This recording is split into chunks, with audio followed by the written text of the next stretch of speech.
এখন আজকে থেকে যেন তোকে আমি আমার বাসায় না দেখি, আমার বাসার ত্রিসীমানাও যেন তোকে আমি না দেখি। আর যদি দেখি তাহলে কিন্তু একদম তোর খবর আছে।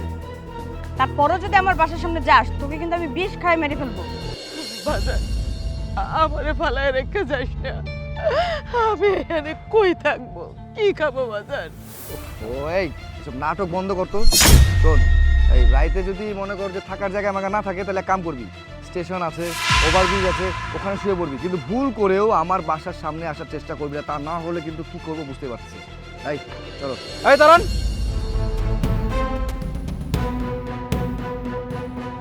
কি ব্যাপার? নিজের মাকে এভাবে রাস্তায় ফেলে যাচ্ছেন? আরে আমি আমার মাকে রাস্তায় ফেলে যাবো না, মাথার উপরে উঠে রাখবো, সেটা আমার একান্ত ব্যক্তিগত ব্যাপার। তুই এখানে কি করিস? এখানেই আমার বাসা, আর এখানেই আমরা দুজন কাজ করি, এই ইট ভাঙার কাজ করি। আরে তুই ইট ভাঙার কাজ করিস না কি করিস সেটা তোর ব্যাপার। তুই আমাদের মাঝখানে কেন নাক গলাচ্ছিস? আরে কেন নাক গলাচ্ছি? আরে তুই তো একটা নির্লজ্জ, আর যদি নির্লজ্জই না হতি নিজের মাকে এত কষ্ট দিয়ে এভাবে রাস্তায় ফেলে দিতে পারতি না। আরে তোর মা কত না কষ্ট করেছে তোর জন্য। আরে যে সয় সম্পত্তি ছিল দুই ভাইয়ের, সেই সয় সম্পত্তি শুধু তোর নামে একার নামে করে নিয়েছে আমার বাবার কাছ থেকে। শুনছো, তোমাকে তো একটা কথা বলাই হয়নি। কি? আরে এখন থেকে এই বাড়ি ঘর বিষয়াদি সম্পত্তি যা কিছু আছে এই সব কিছুই আমার, আর আমার মানে তো তোমারই, তাই না? তুমি সত্যি বলছো এই সবকিছু আমাদের? হ্যাঁ, এই সব কিছু আমাদের। এত বড় সাহস, তুই আমার গায়ে হাত তুলেছিস? ওই তুই আমার গায়ে হাত তুললি? আমি তোর বড় ভাই। তুই আমার বড় ভাই না, তুই আমার সৎ ভাই। সৎ ভাই না? এই তুই বাড়ি ভাড়ার টাকা একা একা উঠাইয়া কেন তোর নিজের পকেটে ঢুকাইলি? আমার ভাগেরটা কোথায়? তোকে কেন ভাগ দিতে যাবো? তোকে আমি একটা টাকাও আমি ভাগ দেবো না। এই বাড়ি ভাড়া যা আসে 50-50 ভাগ পাবো, সেটা ভাগ আমাকে দে। কেন দেবো তোকে ভাগ? এই তোকে আমি ভাগ দিব কেন? একে তো তুই আমার নিজের ভাই না, তুই আমার সৎ ভাই, আর এইসব বিষয়াদি সম্পত্তি যা কিছু আছে এখন সব কিছু আমার নামে, তাই তোকে আমি একটা টাকাও দেবো না। না, তোর নামে মানে? এই আমার এই বাড়িতে কিছুই নাই। হ্যাঁ, এই বাড়ি সবকিছু তোর একার। ঠিক আছে, মার কাছে যেহেতু জিজ্ঞাসা করতে বলছিস, মার কাছে জিজ্ঞাসা করতেছি। মা, মা, মা, দেখো ও কি বলছে। এই বাড়ির সয় সম্পত্তির কোনো ভাগই নাকি আমার নাই, সবকিছু নাকি ওর একার। হ্যাঁ, ও তো ঠিকই বলেছে। এই বাড়ি সয় সম্পত্তি যা কিছু আছে সব তো ওর নামে। এই বাড়িতে তো তোর কিছুই নেই। কি? আমার কিছু নাই মানে? ওই মা, এটা কেমন কথা কইতাছো? হ্যাঁ, বাবার দুইজনই সন্তান, সেটা ও আর আমি, ভাগ দুইটাই হবে, আর সবকিছু ওর একার হবে কেন? দেখ,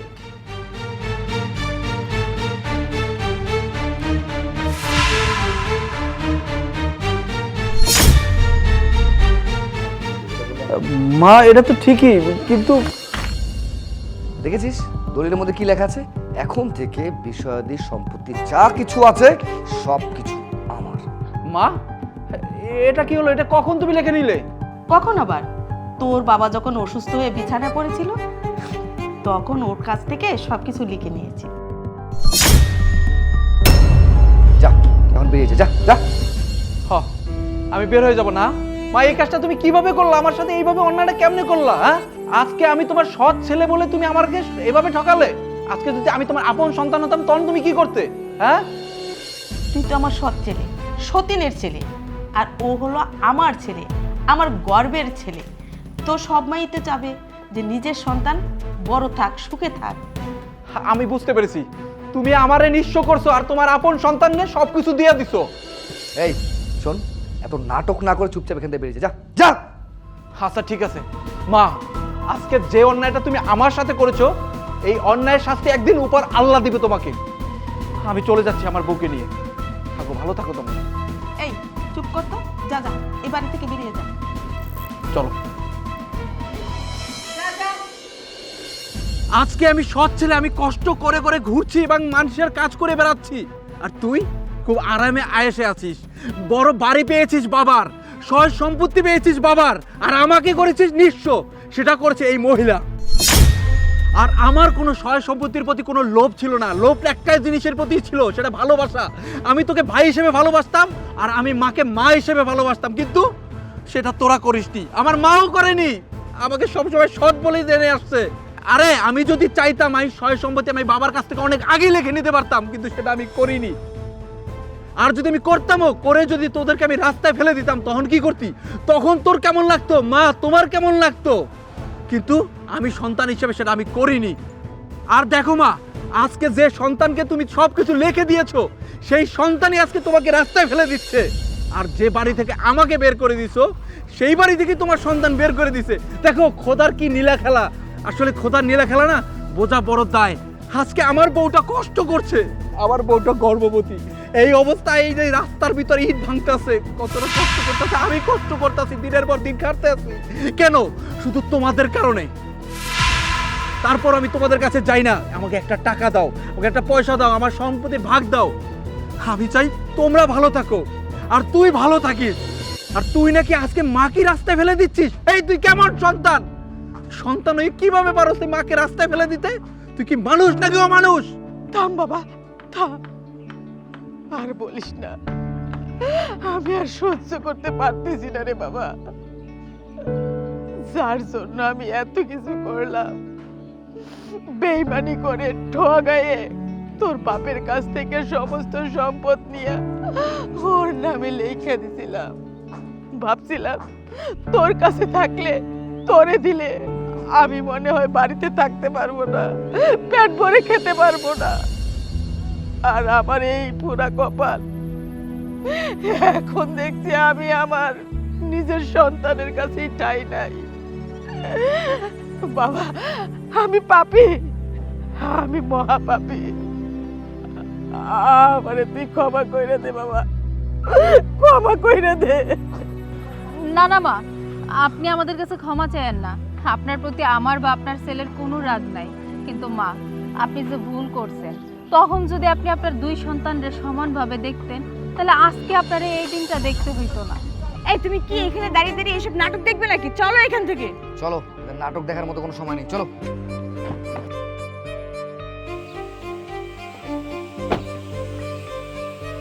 এই ড্রাইভার, চলো। সব গরিব ফকিনের মাঝে থাকতে ইচ্ছা হচ্ছে না, যাও।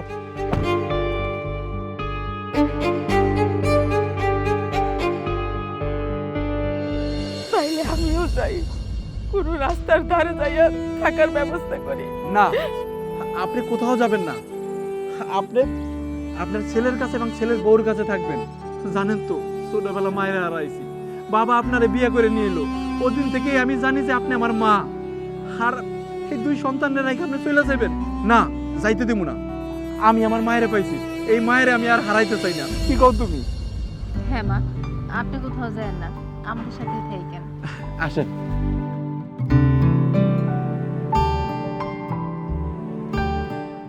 মা, টাকাগুলো তাড়াতাড়ি নিয়ে আসো। আসছি বাবা। আরে কি হলো, আমার অফিসের সময় হয়ে যাচ্ছে তো, টাকাগুলো নিয়ে আসো না। আজব, কি হলো মা? বাবা, টাকাগুলো তো খুঁজে পাচ্ছি না। টাকা পাচ্ছ না মানে? মানে কি? আমি টাকাগুলো আলমারিতে রেখেছিলাম, কিন্তু আলমারিতে অন্য কোথাও অন্য করে খুঁজেছি, টাকাগুলো পাচ্ছি না। আরে আলমারিতে টাকা রেখেছো, তাহলে টাকা গেল কোথায়?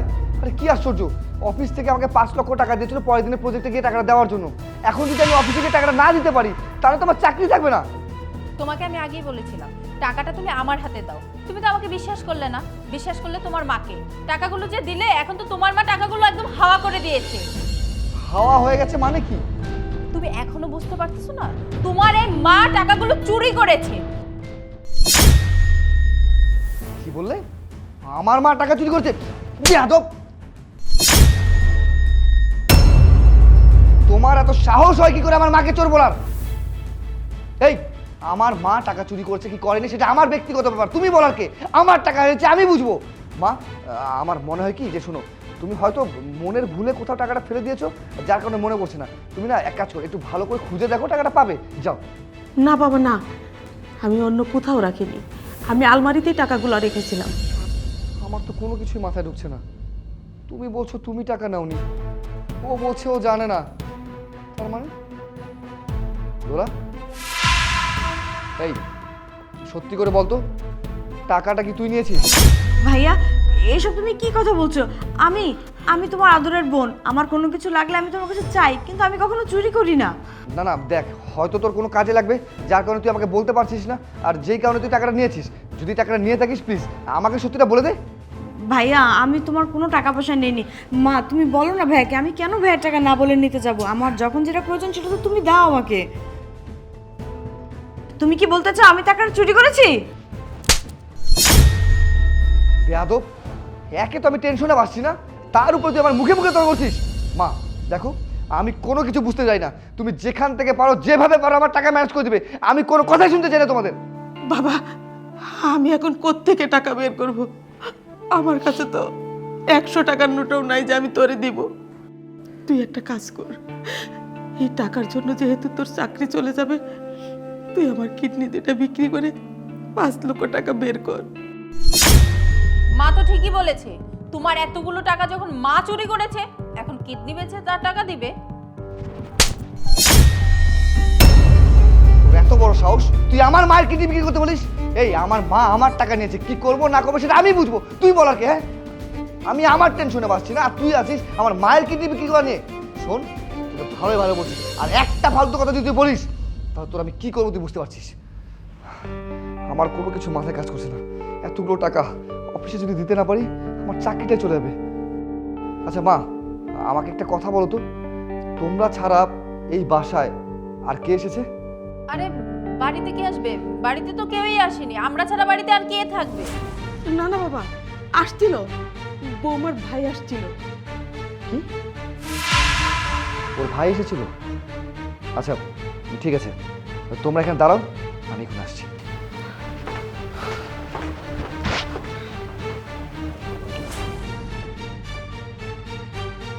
ছি ছি ছি ছি ছি ছি মা ছি, এমন একটা জঘন্য কাজ তুমি করতে পারলে? শেষমেশ তুমি কিনা আমার টাকাটা চুরি করলে। আরে আমি তো তোমার সন্তান, কিভাবে পারলে তুমি আমার এত বড় ক্ষতি করতে? শেষমেশ তুমি টাকাটা চুরি করলে মা, ছি ছি। তুই কি ভেবেছিস আমি কোনোদিনও জানতে পারবো না? তুই ভুল ছিল, তুই হয়তো জানিস না যেই রুমে আলমারিতে আমি মাকে টাকাটা রাখতে বলেছিলাম সেই রুমে আমি সিসিটিভি ক্যামেরা লাগিয়ে রেখেছিলাম। আর তুই যে তোর ভাইকে টাকাটা দিয়েছিস তা আমি সচক্ষে দেখতে পেয়েছি। কত বড় দুঃসাহস, কত বড় বেয়াদব হলে তুই আমার মাকে চোর বলে অপবাদ দিতে পারিস? একে তো চোর বলে অপবাদ দিয়েছিস, তার উপরে বলছিস আমার মার কিডনি বিক্রি করে আমার কাছে টাকা দিতে। এখন তো ইচ্ছা করছে তোর কিডনি বিক্রি করে আমি তোর কাছে টাকাটা আদায় করি। শোন, তুই অনেক বড় একটা অন্যায় আমার মায়ের সাথে করেছিস। তোকে যে আমি কি করবো তা আমি পরে দেখছি। তার আগে এখনই তুই তোর বাসায় যাবি, গিয়ে যে টাকাটা তুই তোর ভাইকে দিয়েছিস চুপচাপ ভালোই ভালো টাকা নিয়ে আসবি। তারপরে আমি তোর কি করব সেটা আমি পরে দেখে দেবো। আউট, যা। না না, আমাকে ক্ষমা করে দাও, আমি ভুল করেছি। একটা কথা বলে চাপ, এটা তোর ভুল না, এটা তোর অন্যায়। আর অন্যায়কে ক্ষমা করলে তুই আবারও সেই ভুলটা করবি। তুই এখান থেকে যা, টাকা নিয়ে আয়, যা বলছি। মা, মা গো, আমার অনেক বড় ভুল হয়ে গেছে। আসলে আমি বুঝতে পারি না যে টাকাটা তুমি নাও নাই। কি করব, অফিসের এতগুলো টাকা আমি যদি সময় মতো দিতে না পারতাম আমার চাকরিটাও থাকতো না। এখন এই সময় আমার মাথা তো ঠিক ছিল না, তার কারণে তোমাকে এত বড় কথা বলে ফেলেছি, তোমাকে অপবাদ দিয়ে ফেলেছি। আমার ভুল হয়ে গেছে মা। আর আমি জানতাম, আমার কেন জানি কয়দিন থেকে সন্দেহ হচ্ছিল ও হয়তো আমাদের মধ্যে কোনো গ্যাঞ্জাম লাগাতে চাচ্ছে। এই জন্য আমি ঘরের ভিতরে সিসি ক্যামেরা লাগিয়ে রেখেছিলাম, যাতে করে ওর সত্যটা আমি ধরতে পারি। আর দেখো আজকে ওর সত্যটা আমার সামনে চলে এসেছে। ও যে এত বড় একটা ধোঁকাবাজ আমি কখনো কল্পনা করতে পারিনি। মা, তুমি আমারে মাফ করে দিও। আর দোলা বোন, মন খারাপ করিস না। আসলে আমার মাথায় এত বেশি প্রেশার ছিল যে আমি কি করব না করব কোনো কিছু বুঝতে পারছিলাম না। অ্যাটলিস্ট এখন এসে তো এতটুকু ক্লিয়ার হলো যে চুরিটা কে করেছে। আর আমি যে তোদেরকে সন্দেহটা করেছি এর জন্য আমাকে মাফ করে দিস বোন। আমরা কিছু মনে করিনি বাবা, তুই শান্ত হ।